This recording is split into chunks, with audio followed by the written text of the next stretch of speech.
ഈശ്വര, എങ്കിലും എന്റെ ഈശ്വര, നിന്റെ തലയിലെടുത്ത് ഇങ്ങനെ ആയിപ്പോയല്ലോ. കുറ്റം ചെയ്തവരെയും രക്ഷിക്കണം, അവരെ പിടിക്കാൻ നടക്കുന്ന ഞങ്ങളെയും നീ രക്ഷിക്കണം. നിന്റെ ഒരു ഗതികേട്. കുഞ്ഞുങ്ങൾക്ക് വീസ് നടക്കുന്ന ദിവസം ഇന്ന മറക്കരുതേ. ആരാ അവള്? അറിയത്തില്ലേ? ചെന്തങ്ങുമുക്കിലെ ക്ലിയോപാട്ര, മാധവി എന്ന പേര്. ഉഗ്രം ബിസിനസ്.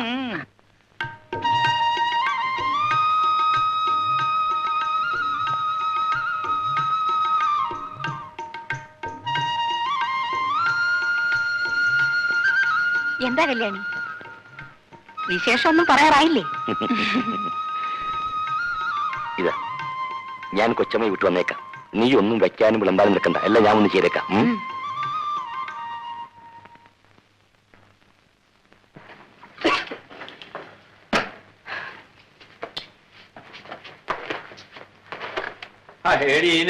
ശാലകളേ ഉള്ളൂ.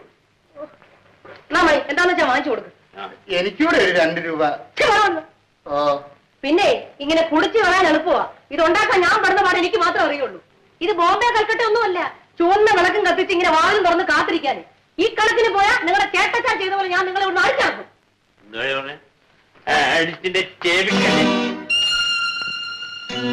ഓ, നിന്റെ പട്ടിയുണ്ടല്ല, അവൻ എന്നെ കടിക്കും. ഭദ്രം പോയിക്കും.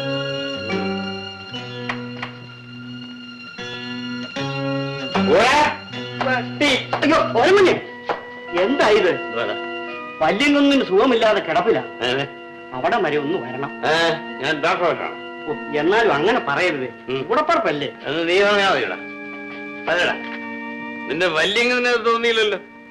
കുടിയൻ, പെണ്ണ് പിടിയൻ, ധൂർത്തൻ എന്നൊക്കെ പറഞ്ഞും പറഞ്ഞിട്ട് എന്നെ പിടിച്ച് പോലീസിൽ ഏൽപ്പിച്ചില്ലേ? എടാ, 6 മാസമാണ് ഞാൻ ജയിലിൽ കിടന്നത്. ഒരു പട്ടി എന്നെ അന്വേഷിച്ചില്ല. ചാകുന്നവരൊക്കെ ഇപ്പൊ ചാകട്ടാ പാമ്പറ. കുഞ്ഞിനെ ഞാനിത് അറിയിച്ചില്ലെന്ന് വേണ്ട. ഇനി കുഞ്ഞിന്റെ ഇഷ്ടം, ഞാൻ പോകുന്നു.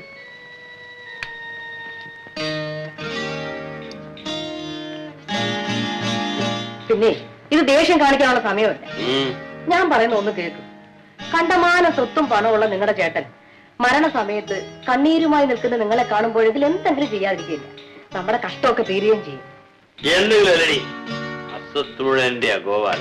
അതിന് കണ്ണും കുറിച്ച് അവിടെ കയറി ഇരുന്നു. ഞാൻ പറയുന്നൊന്ന് കേക്ക്.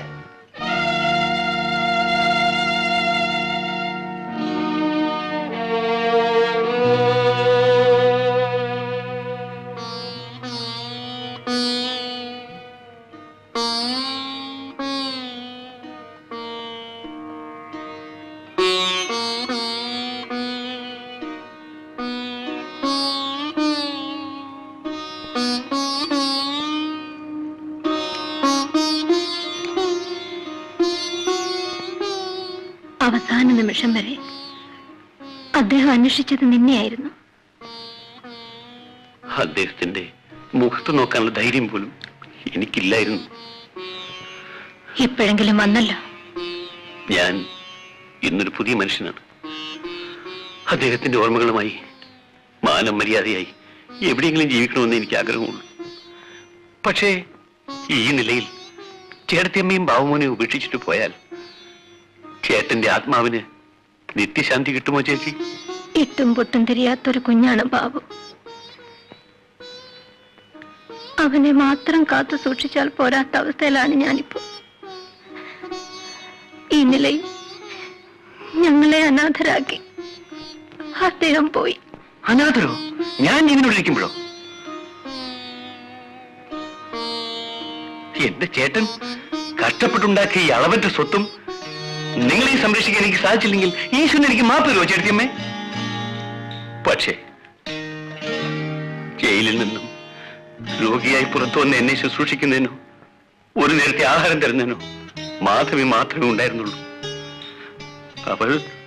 അവൾ ആരുമായിക്കൊള്ളട്ടെ, എനിക്ക് അവളെ ഉപേക്ഷിക്കാനൊക്കെ ചേട്ടത്തിയമ്മേ? ആരെ ഉപേക്ഷിക്കണമെന്ന് ഞാൻ പറയുന്നില്ല. ചേത്തി വിഷമിക്കണ്ട, ഞാൻ ഉടനെ പോയി അവളെ വിളിച്ചോണ്ട് വരാം. ഒന്നും പേടിക്കണ്ട.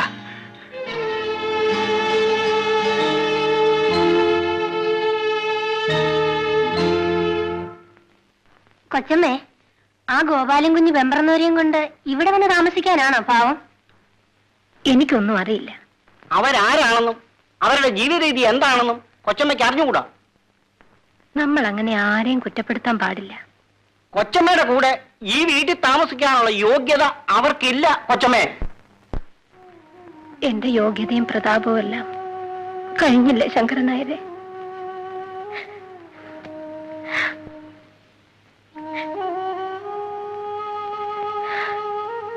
മോനെ, നമുക്ക് പോവാം.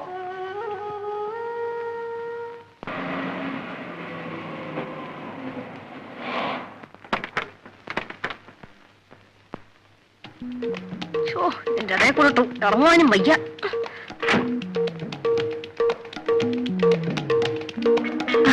നമസ്കാരം കൊച്ചമ്മേ. അയ്യോ മാധവി, ഇതിവിടുത്തെ വേലക്കാരത്തിയാ.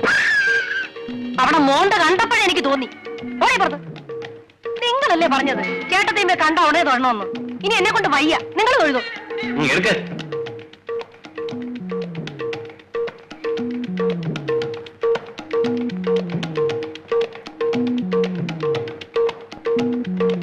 എന്താ നടി നോക്കിക്കുന്നത്? ഓ, എ ക്ലാസ് ലേഡീസിനെ കണ്ടിട്ടില്ലായിരിക്കും. ഇതെല്ലാം മുഷിഞ്ഞതാ, വേഗം അലക്കി കിട്ടണം. എന്താ പറഞ്ഞത്? മാധവി, ഇതാ എന്റെ എടുത്തി. സാരമില്ല. എന്താ പേര്? മാധവിക്കുട്ടി. അയ്യോടാ, ചെന്തങ്ങുമുക്കിൽ മാധവിക്കുട്ടി എന്ന് കേട്ടിട്ടില്ലയോ? അതായത് റെഡ് കോക്കനട്ട് ജംഗ്ഷൻ എന്നും പറയാം. മാധവിക്കുട്ടിയുടെ പേരങ്ങോട്ട് പറഞ്ഞാ മതി, അടി കിട്ടുമായിരിക്കും. അത്രയ്ക്ക് പേരും പ്രശസ്തിയുമാണ്. അറിയാത്ത ഒരു പട്ടി പോലും കാണുകയില്ല. അത് ശരി. അല്ല, എല്ലാവരും അറിയുമെന്ന് അർത്ഥം. ശങ്കരൻ നായരെ, ഇതൊക്കെ എടുത്തകത്ത് കൊണ്ടുപോയിക്ക്.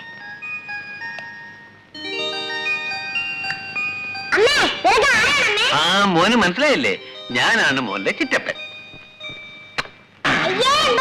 ആ, ചിറ്റപ്പന് സുഖമല്ല മോനെ, അരിഷ്ടം കുടിച്ചതാ. പിന്നെ ഇത് മോന്റെ കുഞ്ഞമ്മ. ഞാൻ മോന്റെ അങ്കിള്.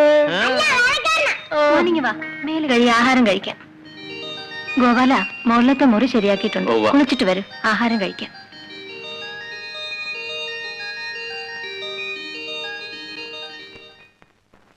മാധവി കണ്ടോ, ഇത്ര മനോഹരമായിരിക്കും നമ്മുടെ തോപ്പെന്ന്. തെങ്ങുണ്ട്, വാഴയുണ്ട്, നെല്ലുണ്ട്, എല്ലാ കൃഷികളും ഉണ്ട്. ഇറങ്ങി വാ.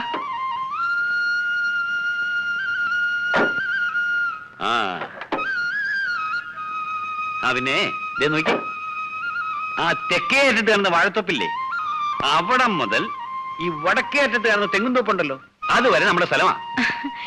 അപ്പൊ നമ്മുടെ റബ്ബർ എസ്റ്റേറ്റ്?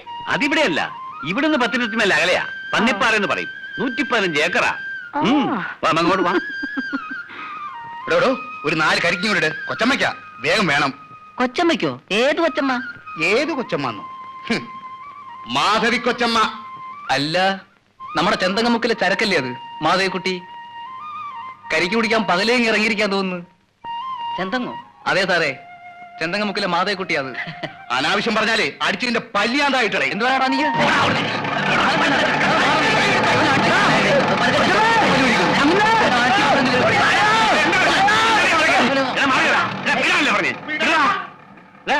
എന്താടാ കൊച്ചമ്മയ്ക്ക് കരിക്കിടാൻ പറഞ്ഞപ്പോഴേ ഇവന്മാർ അനാവശ്യം പറയുന്ന അങ്ങനെ. പിന്നെ ഇതെന്റെ തന്നട വകയല്ലേ?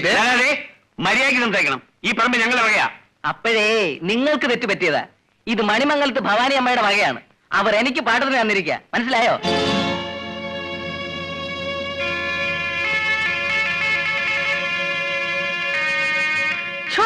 ഇതിപ്പോ ഒരു നാണക്കേട് വരാനുണ്ടോ? ഭവാനി അമ്മയുടെ മറ്റവരായിട്ട് നടന്നോ? എന്നിട്ട് പറച്ചില്ലോ സത്തമിഴും എന്റെ കാടി പോലും. നിങ്ങളെ കൊണ്ടൊരു കരിക്കടിക്കാൻ പറ്റിയോ? ഒരു മുതലാളി. ഇപ്പൊ മനസ്സിലായല്ലോ നിങ്ങൾ ഇവിടെ ആരുമല്ലെന്ന്.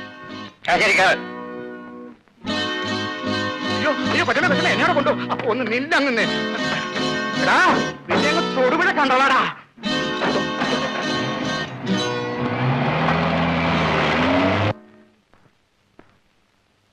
മണി, എടോ മണി, നമ്മുടെ സാധനങ്ങളിലെടുത്ത് കാറിക്കട്ടെ.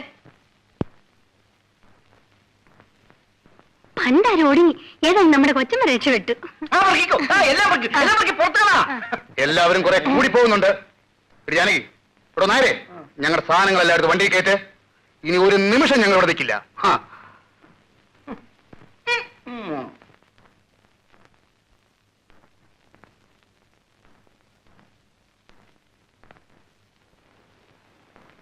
എന്താ ഗോപാല, എന്തുണ്ടായി?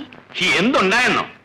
ചേട്ടൻ ജീവിച്ചിരുന്ന കാലത്ത് അങ്ങേർക്ക് മാനക്കൾ ഉണ്ടാകണ്ട എന്ന് വിചാരിച്ചാ ഞാൻ മാറി താമസിച്ചത്. പിന്നെ ഈ വസ്തുക്കളൊക്കെ ഒന്ന് നോക്കുക അന്വേഷിക്കാൻ ചെയ്യാൻ വേണ്ടി ചേട്ടത്തിയമ്മയുടെ ആവശ്യപ്രകാരമല്ലേ ഞാൻ വീണ്ടും ഇവിടെ വന്ന് താമസിച്ചത്. അതിനിപ്പോ എന്ത് സംഭവിച്ചു? എന്ത് സംഭവിച്ചെന്നോ? നമ്മുടെ നിലം പാട്ടത്തിന് എടുത്തിട്ടില്ലേ ഒരുത്തൻ? ആരാ? ഗോവിന്ദനോ ഗോപാലനോ? എനിക്കറിയാൻ മേല. ഞാൻ നിലത്തോട്ട് കാലെടുത്ത് വെച്ചില്ല. അവൻ എന്തെല്ലാം പറയുന്നറിയോ? മാധവി ഞാനും ആരാണെന്ന് അറിയാതെ പോലും ഞങ്ങളെ അങ്ങേയൊക്കെ ക്ഷമിച്ചു. ഗോപാലൻ വിഷമിക്കണ്ട, ഞാൻ അയാളെ എങ്ങോട്ട് വിളിപ്പിക്കാം. വേണ്ട, അയാൾ പറഞ്ഞത് ശരിയല്ലേ?